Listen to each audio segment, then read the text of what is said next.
ফ্রান্সের কাছে দ্বিতীয় গোল হজমের পর নেইমারের নাম ধরে স্লোগানে মেতে ওঠে মাঠের ব্রাজিল ভক্তরা। বিশ্বকাপের আগে ফ্রান্সের বিপক্ষে প্রীতি ম্যাচে 2-1 গোলের হার আলোচনার কেন্দ্রবিন্দুতে তুলে এনেছে ব্রাজিলের সর্বকালের সেরা গোলদাতা নেইমারকে।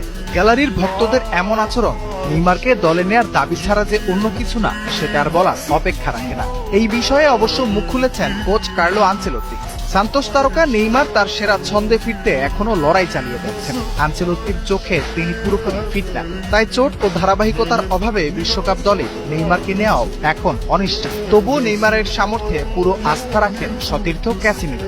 ম্যাচ শেষে তিনি বলেন, নেইমারের স্কিল সম্পর্কে আমরা সবাই জানি, সে ফিট থাকলে যে কোনো দলের জন্য অপরিহার্য। ব্রাজিল কোচ অবশ্য এসব স্লোগান নিয়ে বিতর্কে যেতে চাননি, এড়িয়ে গেছেন প্রশ্ন।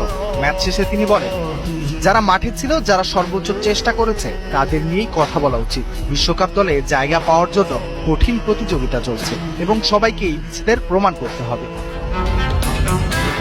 ম্যাচে রাফিনিয়া ও ভিনিসিয়াস জুনিয়র অ্যাটাকে থাকলেও জয়টা ছিনিয়ে আনতে পারে।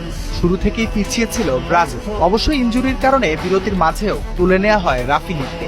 শেষ পর্যন্ত একটি গোল শোধ করলেও লজ্জা ঘোচাতে পারেনি আনচেলত্তির দল।